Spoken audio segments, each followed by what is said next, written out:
Hello team and welcome to another ATP Geopolitics video with myself, Jonathan MSP. This is Ukraine War news update, second part thereof, but you've probably seen this first because the first video I had to edit bits out and it's still rendering because YouTube didn't like it for a number of different reasons.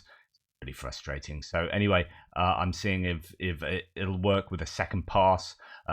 So you may see this video first. Okay, right. The first thing I'm going to say, and I've included this on the extra that's going to come out later. I recorded that last night, which is a correction to what I said yesterday. This is John Kirby saying that, and indeed, the video I referenced for you guys has been further chopped down to be used as Russian propaganda. So, and I was a part of this. I didn't see the context of what this statement was, the context it was sat in. So this is what he said, or at least this is how it's been chopped up. Ukraine funding, we're coming near to the end of the rope. I mean, today we announced $200 million, and we'll keep that aid going as long as we can. But it's not going to be indefinite. So, are we moving with a sense of alacrity? Absolutely. I couldn't give you a date certain on the calendar. So lots of people in my threads, and I talked about this later, I'll repeat myself in the extra, lots of people said that, hey, this is out of context, and he's talking about this year's budget, and without a speaker, there's only so much money that's left, before something has to be done. Rather than, as a holistic, US is running out of money, we're not going to be able to help Ukraine much longer, which goes against we're in for as long as it takes. And I was saying that those two are in opposition to each other. Well, they are in opposition to each other because one of those things actually isn't what I was claiming it was. Anyway, Ilya Ponomarenko here saying, no effing way this video was edited so that Russia's bot cesspool would whack off to a misleading narrative on US aid for Ukraine. OMG, now Mother Russia will show these dirty Ukrainians as soon as the United States will run out of weapons, is saying is how it's going to be interpreted. And that's not obviously, well, not obviously, now it appears that's not what the intention of those words were, or not what he meant by them. So John Kirby is commenting on the absence of a House Speaker who is required to secure additional long-term congressional funding for Ukraine and Israel, says community notes here. The headline and clip video is misleading by suggesting that US support to Ukraine will soon be exhausted. And then it refers to the full White House video. So sorry about that. That is my bad. That video was taken out of context and I went with it. Yeah, hopefully that puts that record straight though. Okay, on to military aid. Switzerland will allocate more than 100 million euros to humanitarian demining in Ukraine, the press service of the Ministry of Finance of Ukraine has announced. So Switzerland have announced recently that they have sort of upped their assistance in other ways. And like I've said before, if the end result's the same, it doesn't really matter that they're not providing weapons. If another country provides 2 times of weapons, but 2 units of weapons, but 0 units of humanitarian aid, then Switzerland provides 2 units of humanitarian aid and 0 units of weapons, then the end result is the same.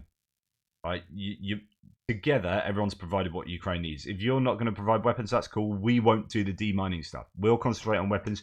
You do the humanitarian demining stuff. And that's fine. Specialized, okay. We can get over the fact that your stocks of weaponry won't be finding their way to Ukraine.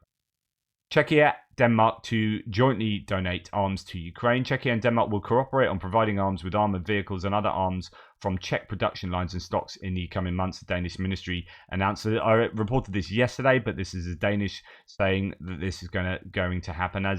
As a first step, Ukraine will receive around, and the reason why I'm repeating this today is because there were numbers on IFVs and tanks, whereas yesterday there was just some, but apparently that's now 50 IFVs and tanks. I don't know what proportion each of those will represent.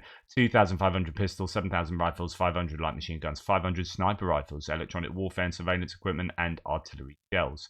Good news for Ukraine. Dutch minister said that F-16 training in Romania for Ukrainian pilots is to begin within weeks. And I think that's as soon as they get, we hope to transfer 12 to 18 aircraft to Romania within a few weeks. So the delay is just getting the aircraft there, which means the centre can start operating. Ollongren said while speaking to the press at the NATO defence ministers meeting in Brussels. Here we have the government of Estonia approved an amendment to the law to use frozen assets of Russian persons under sanctions to compensate for damage from the war inflicted on Ukraine. This is a no-brainer. Like, if you can, I'm going to talk about this in a second. If you can, I think it's in the geopolitical part, use frozen Russian assets to do the funding, then that is not funding out of your own pockets. That is not taking away from anything your own citizens might want or need. So if you can, liquefy, make those assets liquid cash, then that's really useful because you can get it to Ukraine. But the challenge is, turning that into money.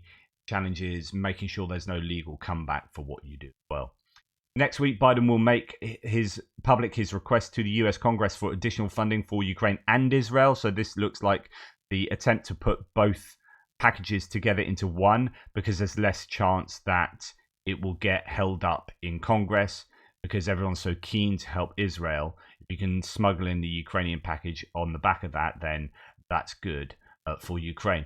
USA will transfer a large batch of Switchblade 600. So these are these loitering munitions we heard about quite a lot at the beginning of the war, and they were highly touted as being this great munition, but they basically mainly got Switchblade 300s at the start, which are these much smaller personnel. They're basically like a hand grenade on a shorter ranged loitering munition drone, and they were never designed to have great effect against armored vehicles, against vehicles in general, right? So they had limited use and limited success, and I think there were maybe some issues with jamming and so on and so forth. Anyway, throughout the war, I think there's been a bit more respect for these munitions, as maybe they've been tinkered with or used more properly. The Switchblade 600 is a larger, longer range, larger munition that is designed to hit armor, and they are getting more of these. A large batch of them is to be transferred. The projectile can remain in the air for more than 40 minutes, waiting for the target, range of up to 90 kilometers. So that's really good news. Quote, Ukraine has more of the smaller Switchblade 300 drones than the larger 600 models, but that will soon change, said the VP of Global Business, Charlie Dean. So obviously, there's money involved here. This is the corporation itself being happy with that. Ukraine has tested experimental samples with a range of 750 to 1,000 kilometers. This is again a repeat of the claim that Ukraine has developed missiles with a range of up to 1,000 kilometers. Quote, for now, this is from Podolyak, for now, samples of long-range weapons have already been created, but investments are needed to expand production capacity. There's a lot of work going on in indigenous weapons production, and the Ukrainians certainly have the capability. They just need the capacity now. They need to build enough of these things to really wreak havoc on Russian supply lines, logistics, and possibly back into Russia, and to hit manufacturing facilities for Shahid drones, for tanks and whatnot. I don't know what facilities would be in range of 1,000 kilometers.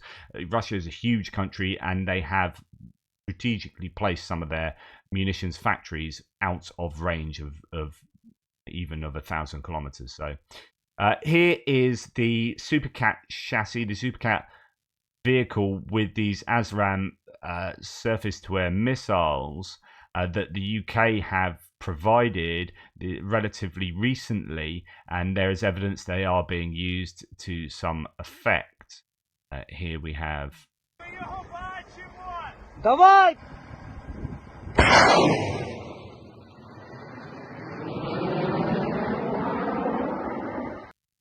I don't want to get in trouble with YouTube for having explosions and whatnot. But anyway, that is good news. Hopefully they are being useful for shooting down probably drones, I would imagine, but I don't know. Maybe cruise missiles as well. Who knows? Right, moving on to geopolitical stuff. Putin has signed a decree on the mandatory sale of foreign currency earnings by individual exporters on the domestic market. Kremlin hopes that such a step will help stabilize the ruble. The ruble has been tanking, as we know. It's previously been artificially propped up by reserves, basically. Now, there's only so so many reserves, so much reserves that the Russians can continually use. They're burning through their reserves. It means their economy is moving towards a much more fragile status. Here, this looks like a pretty controversial thing. Which, look, I don't know if this is a similar. If this is basically the Russian state confiscating foreign currency earnings of economic entities, financial entities within Russia, and saying, "Thank you very much. We need them. We need them to prop up, to buy rubles, to prop up the ruble." Doesn't look good, really, for the Russian economy there, does it? The decree concerns 43 companies related to various branches of industry and agriculture. It's not known what percentage of foreign currency earnings exporters will have to sell, and which companies will be forced to do so. Selling them rather than being confiscated, but they'll be selling them at a value that I'm sure that more beneficial for the state than for the companies. The decree itself has not been published yet, but it is known that it will be introduced for a period of 6 months. Yeah, 6 months, and then extended, no doubt. US imposed sanctions on 2 owners of tankers that carried Russian oil above G7 price cap of $60 a barrel. So this is a price cap that allows supply of Russian oil to continue so that there isn't a spike in the world prices for oil, so that the cost of living doesn't get screwed around the world. There's only so much oil, and then when OPEC can also control that to manipulate prices, you need Russia to be able to produce and supply oil to the global markets, but not get paid much for it. So the price cap was a way of doing that. It's like, yeah, you can sell it because we all need that, and if we're going to stop you, if we're going to prohibit you from selling it completely, then actually that will affect us as much as it affects you. So you can sell it, but we're going to cap it. We won't allow tankers and transport cargo vessels. We won't allow them insurance, because there's a monopoly on insurance. Broadly speaking, Lloyd's of London has maritime insurance kind of sewn up, or there are very few maritime insurance providers. And so if the West controls those, then they control insurance on tankers. So if you get these large cargo shipping concerns saying, right, we're not going to insure you if you move that oil, unless you move that oil for a sale of under $60 a barrel, then you can move it. So then that means that the price is capped at $60 a barrel, and people can then move Russian oil. But there have been concerns that have got around this, that are selling it for more than that. And now, so in 2022, the US and G7 imposed a cap seeking to limit Russian revenues from seaborne oil exports to reduce its ability to finance war in Ukraine. And so now 2 owners of tankers are being hit with sanctions themselves. Hopefully that sends a message to anyone else who wants to flaunt the rules or find loopholes or do whatever, that actually that's not acceptable, and you will be hit for doing so. So that's good news. China continues to profit from others' misery, says Tim White. Trade turnover between Russia and China in the first 9 months of 2023 has increased 29.5% to 176.4 billion. So Russia needs to do trade, and with sanctions from the Western allies in Europe and so on and so forth, they are having to do that trade elsewhere. China is the obvious replacement.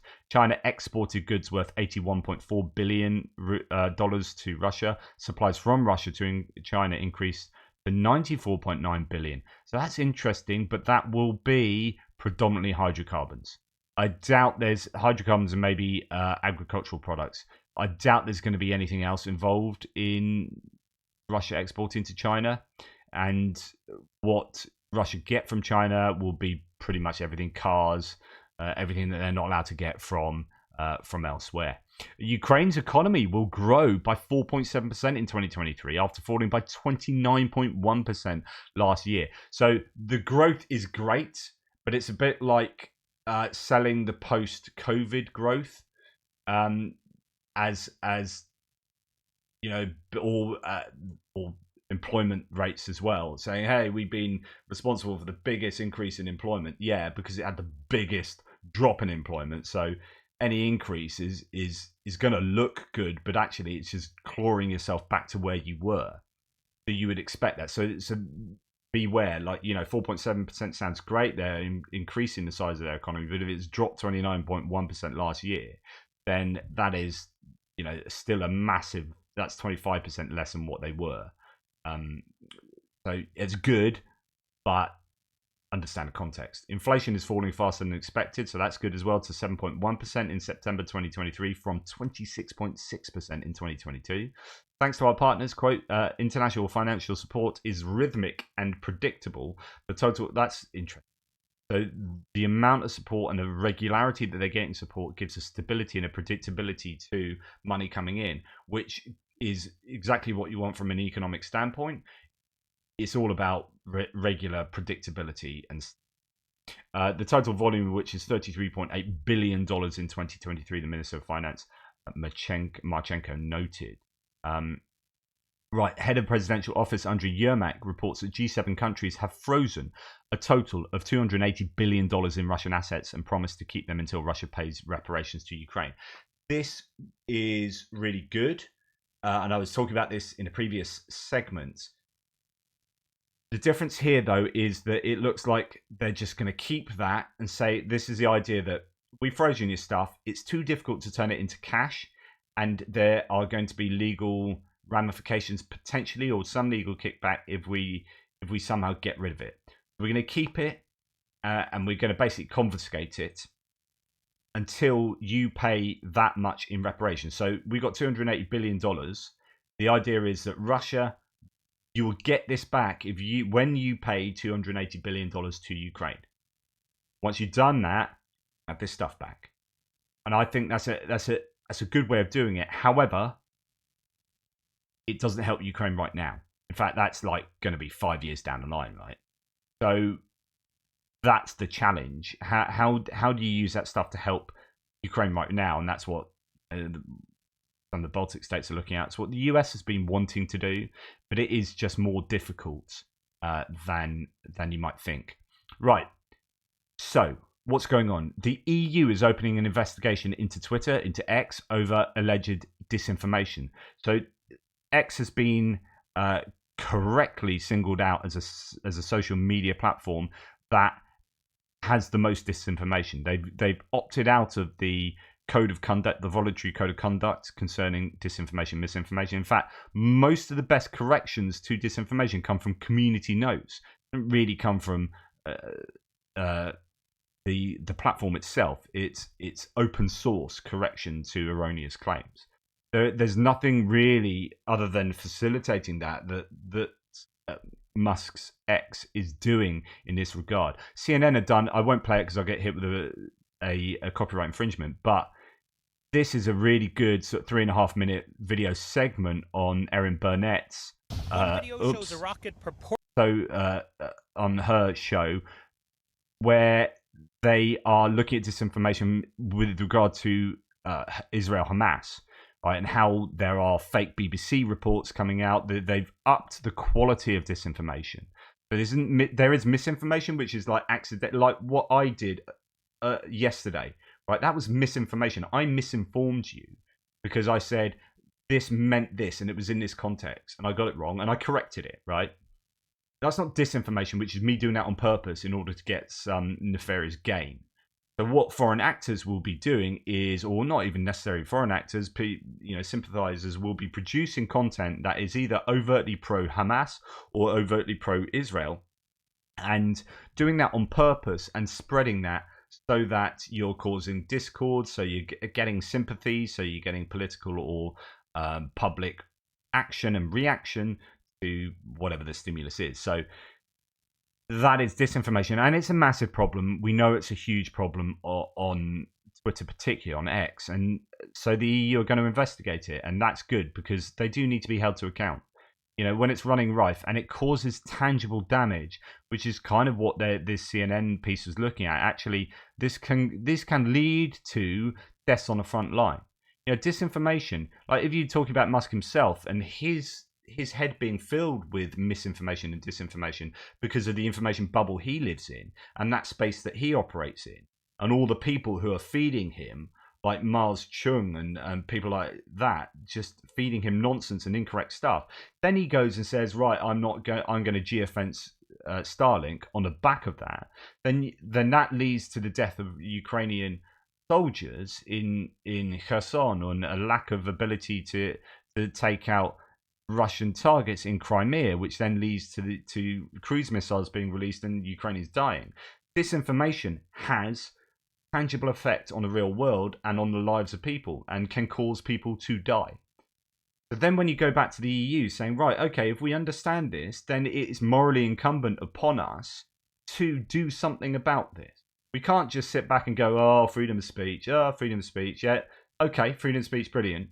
What about the right? So you can talk about the right of freedom of speech, and I've talked about this previously, where when you have rights don't exist, they don't exist out there, they exist in here, and we agree on them, and then we write them down into law, right?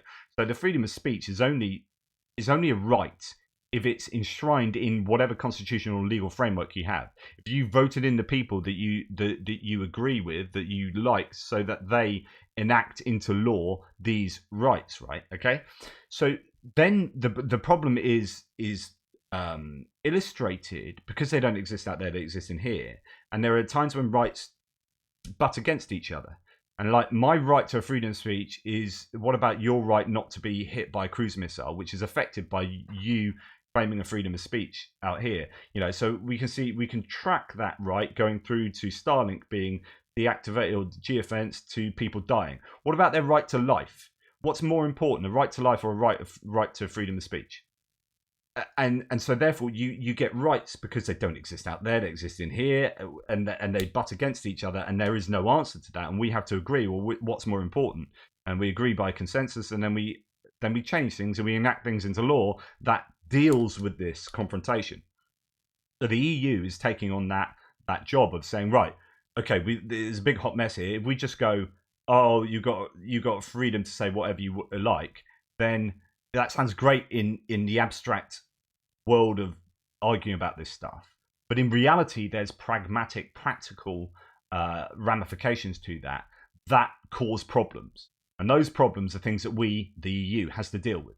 So we need to go back further to over here to say, actually, for example, Twitter, X, are you doing this responsibly? Are you working responsibly? Because if you're not, and it seems like you're not, then down the line over here, stuff is happening that we don't agree with and is causing problems, and we're having to pick up the pieces. So you need to sort something out back there so that we're not having to pick up the pieces down here.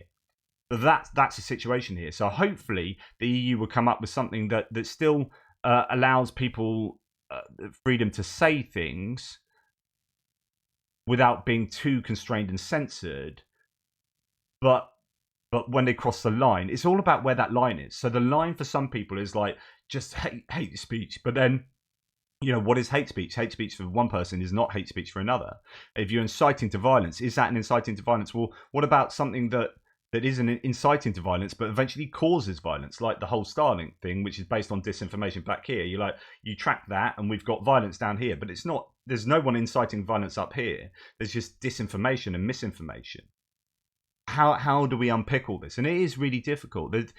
As I say all the time with these things, there are no answers. We have to there's no objective answer out there, because these are subjective evaluations we're all making, and we need to come to some kind of agreement.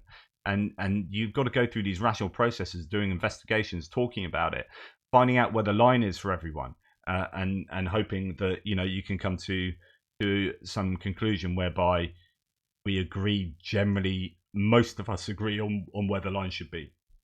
Right, talking about freedom of speech and censorship in a bad way. So this is an example of someone being censored. So if you remember, you had, what's her name? Maria Ovsyannikova, who was a production worker on this news channel. And she, right at the beginning of the war, said, no war, blah, blah, blah. And then she was fined, and then it was all looking even worse. Luckily, she wasn't arrested and thrown into a gulag, but it did give her time to get out of Dodge. So she left, and I think it's been in France recently. Well, now she has gone ill after potential poisoning.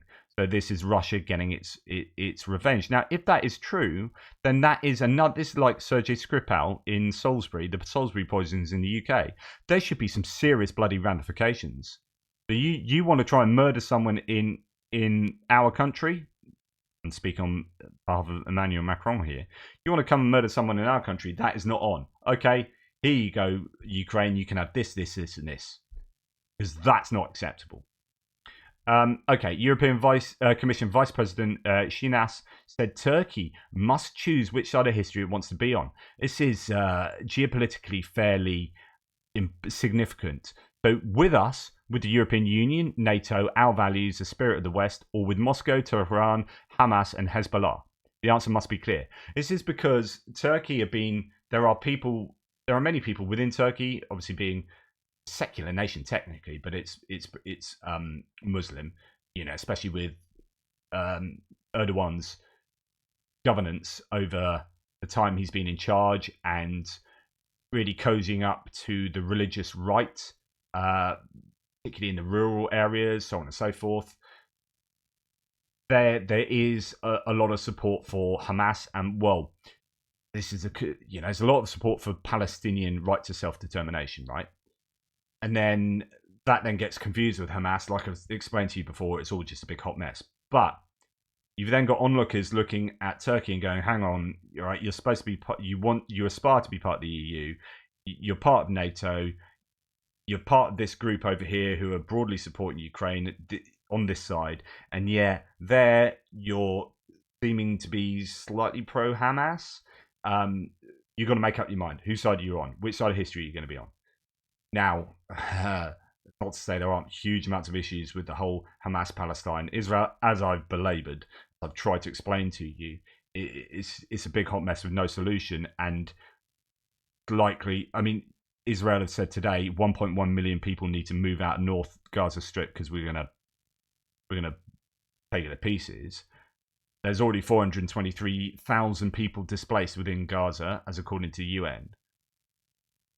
That looks really close to being Israel doing things that could be construed as war crimes or just really problematic at the very least.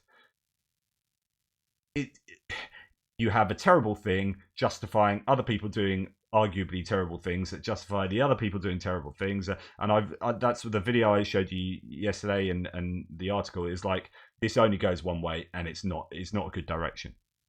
But to track it back to Ukraine, it'll be really interesting, in Turkey here, it'll be really interesting to see what comes out of this, because actually Turkey is being quite publicly called out here, and that means that they're going to have to adopt a side. They are broadly on Ukraine's side at the moment in terms of the Russia-Ukraine conflict. I don't know what the outcome of this kind of tete-a-tete will be. Right, Hungarian foreign... No, we know whose side Hungary are on. They're supposed to be EU, they're supposed to be NATO. But the Hungarian foreign minister arrives in Moscow for the 5th visit since February 2022. Arriving in Moscow, he says, cold weather is coming, energy security is in the spotlight again. So, of course, he's talking about energy security, and that's why he's there. Unlike other European officials, Shijato is a regular visitor to Russia, with the trip being his 5th to the country since the start of the full-scale invasion. So, really, I think we know which side his bread is buttered.